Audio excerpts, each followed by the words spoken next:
Hey guys, guess who I'm with today over in sunny Deer Park, Washington? Rozella and Steffani. Hello. Hi. I don't know why I'm looking at you. I know. Hello there. I'm used to looking at you there, but now you know look at you here. That's right. It's a little different view. It is. And it's so sunny we're in shades. Do we look good or what? Yeah. Yeah. So we were talking about loans prior to our video, and you had some questions. Which loan do you want to chat about? The DSCR one, right? We did a video some time back. There'll be a link to it someplace in this video. It'll be a much longer discussion. The DSCR loan stands for Debt Service Coverage Ratio Loan. It's a mouthful. It is a mouthful. Hence, we call it the simple loan because it's so much easier to say. Yeah, a simple loan. And it's still simple.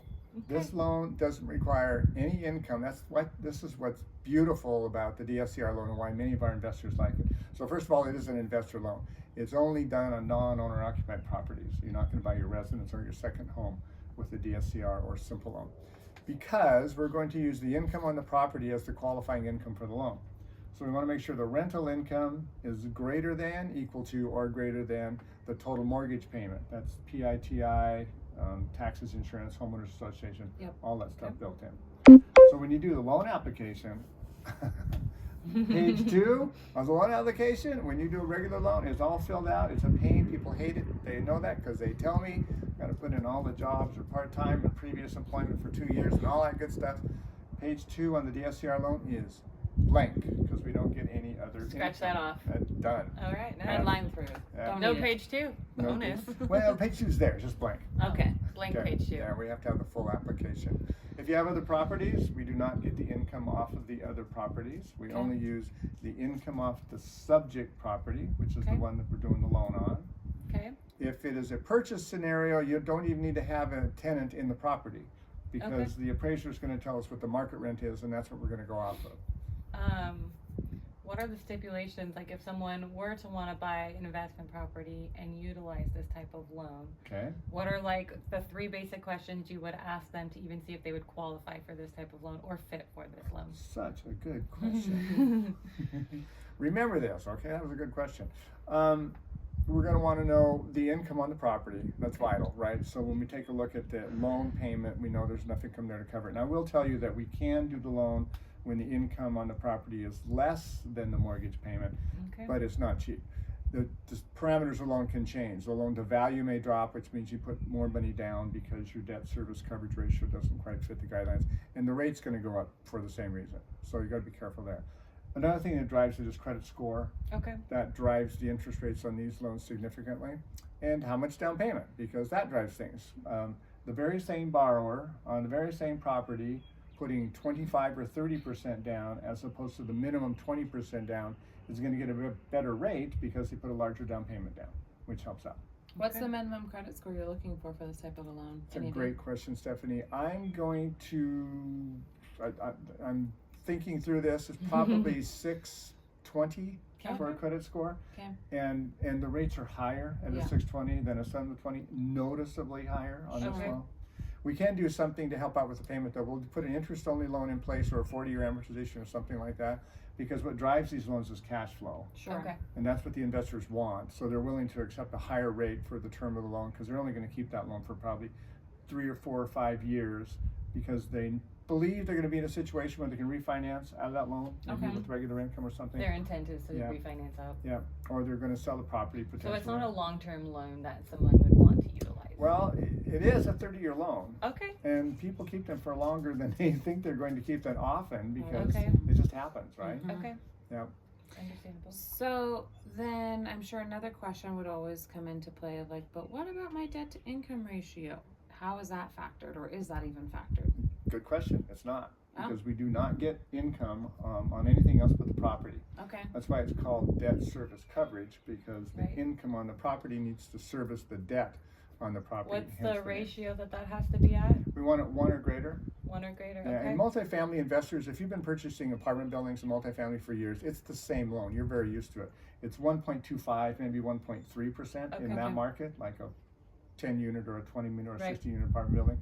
In the single family or up to fourplex, it's usually 1 to 1 is what we want. with appraisers, they're great at giving market values on properties. How good are they at giving rentals? Because I don't know many appraisers that even deal with the rental income. If it's an investment property, we require the appraiser to tell us what the rental income is on all investment properties, whether it's a DSCR loan or a conventional loan. Okay. Are those typically pretty accurate if they're not familiar with the rental industry? They better be familiar with the rental industry. We're looking for accuracy. I don't know what Right. I've had it. I've never really compared to Yeah. see, right? I've had some real estate agents say, "Oh my goodness, they could get more for that," so Yeah. they may disagree with the appraiser. Okay. Usually, I think they're pretty accurate. They try to get market data. They're not there to stop the loan. Yeah. You know, they just want to be accurate as best they can. And with an appraiser being selected for that, is that following same suit as traditional loans where it goes through the third-party contracting system that Yeah, it puts is. it out? We order appraisals through what's called an appraisal management company, and it's Okay. abbreviated MAC in the industry. And it's a typical appraisal, just whether it's an investment property for no matter what loan you do. They're gonna give us the value, and they're gonna give us the income approach to value, and they're gonna give us the rental income on the Okay. property. That's good to know. Very easy. So it can't be for a owner-occupied home. Nope. Correct? What happens if you have somebody who's like, but I could rent this out to my buddy and then I could be my buddy's roommate? What if you find them living in the residence? Yeah, I guess that's my question. I don't know that we're going to inspect afterwards. As long as there's enough rental income on the property to support the loan, we're Okay. going to anticipate that they're gonna put a renter in the property because that's what most investors do. I'm certain after the fact, maybe even a year later, I Mhm. have some clients a year or so later go, you know what, we fell in love with the property, we're gonna move in ourselves. As long as they keep making payments on the loan, I've never Okay. heard a loan called after that. Okay. Okay. I'm just curious because I could totally see, a group of, Yeah, friends or buddies Yes. doing something like that Yeah. as an investment, and one of yes. them maybe needing somewhere to live or. Yeah. yeah, Okay. Yeah. or got trying it. to pool together, you know what I mean? If it was So- the intent up front to live there, guys, I want to be really clear Yeah, about this. of course. That's called loan fraud. That would be a problem if we found out about that. Yeah. If it's Thank you for yeah. clarifying Yes, that. thank you. Specific. That's not where we were headed originally. No, I'm just curious, like, what happens then if somebody's like, but wait, I need to rent, or I want to rent, or whatever, but yes, Yeah, that answers okay. that. Yeah. Don't do it with your initial intent. Don't do it as the initial intent to buy the property. That's All for sure. right. So, how many of these DSCR loans have you done and enjoyed doing? They're pretty easy without that page 2 being in there to fill in? It sounds like a They're pretty the easy simple process. loans. I'm telling you, Okay. they're easy. Okay. When they work, we love them. Okay. They close quickly. The investor loves us. The buyer. What are some reasons that these loans don't typically work out if someone's trying to pursue it? Well, we pretty much know up front Oh. if they're going to qualify, right? Okay. Because it's credit score driven and down payment driven. And by the way, we need to prove where the down payment comes from these. There are, I think, a couple of my investors which will allow gift funds for the down I was payment, just gonna ask that one. but most lenders will not. They want the buyer to have their own funds Okay, into this. And we test that with 2 months worth of bank statements. And as long as the funds have been there for 2 months, we consider those your funds. And that works for that. Minimum down payment is 20%. We know all that going in, so the problem happens if the income on the property isn't what they expected the income to be. Okay. And we have had that happen. okay. Appraiser brings it in lower, and then you go, okay, now what? Your debt to income's not going to balance out to approve Yep. the loan. Okay. So what happens, I know obviously having it seasoned in their own bank account, which is great, but what happens if it's, say, contingent down payment funds because they're gonna be utilizing the sale or some form? Inheritance or. Yeah, something like that. Those are Or it's a acceptable delayed. funds. Okay, Yeah, and like 1031 funds would be Right, somewhat of a exactly. contingency, right? Yep. Those funds are good. The IRS refund you just got from doing your taxes last month is good. Because we got Okay. money back. Yeah, that's right. Lots of money, right? The So inheritance much. that you receive from great grandma passing away is Okay. good. As long as we can prove it's really your money, it's Mhm. intended to be your money, it's fine. Okay, And let me clarify as well, the other lenders that allow gift funds typically want 10% of the down payment to be yours. 10% of the purchase price and 20% down payment. So Okay. half the down payment needs to be yours. The other half can be gifted from a Oh. relative. okay, Okay. good to know. Good to know. Sounds like a really good loan program, and the rates, how comparative are they to, say, like a hard money loan or your traditional investment loan Okay. structuring? Good question. Less than hard money significantly, higher than conventional noticeably.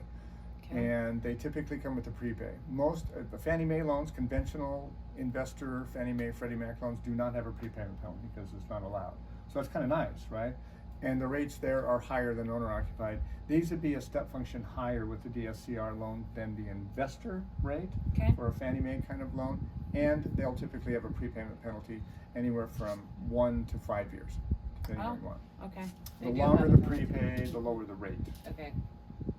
And so basically, they want you to stay in it for some term of 1 to 5 years before you refinance out of it. Yep. Essentially. Okay. Or sell. And you can I choose guess to those sell, are but two. you're gonna pay, typically it's 5% of the loan amount is what your prepay is. Okay. It's Okay. not insignificant. Okay. So know that That as could well. be a chunk. Yeah, that's a chunk. Okay. Yeah. That's not a quick turnaround loan. No, typically not. Okay. It's a Good keeper to know. property kind of loan. Investment. Got it. Yeah. Buy, hold. Buy and hold. Then proceed. Yeah. Yeah. Get all that equity built up. Yes. All right. Good Okay. to know. Thank you for answering our questions. Absolutely. Any Any other other fun ones? little caveats that we should know about that type of a loan, particularly that you can think of? I'll give you a scenario that some of my investors love to use, okay? Okay. They'll do a hard money loan to purchase a property and rehab it. And on a hard money loan, we need anywhere from 10 to 25% down payment. We could care less where it comes from in the hard money world, Okay. right? And that loan is a short-term loan, and it's designed to help get into a property and potentially do the rehab and all of that. Mhm. Once they get done with the rehab and now the value is elevated, we can do a refinance with that property into a DSCR loan to get rid of the hard money loan. Okay. So you don't need any income to get all the way through to acquire properties and eventually own that property. Okay. Yeah. So you can even utilize it to refinance other properties. Yeah, the difference, one of the significant difference on the refinance is that there needs to be a tenant in the property on a Already. refinance. Okay. And we're gonna look at what that tenant agreement is. We can use higher than what market rent is, so let's say you're renting it for $3,000 a month and the appraiser says the market rent's $2,500. Potentially we can use that, but we're gonna want 2 or 3 rent payments received from the tenant and showing that they've received Okay. in order to do that. Okay. Good to Good know. to know. Yeah, it's a fun loan. I call it a fun loan because my investors love it. Somebody reach out to us. I want to do one of these bad boys. Yeah. Find a property for one. Let's do it. Absolutely. Sounds like a fun one, but I mean, honestly, it's I think a good option for people that are really on the fence about trying to invest and maybe they don't have that capital already. This is a great way to Yeah. start that process. Yeah. Oh, they don't have the honestly. income. That's the thing.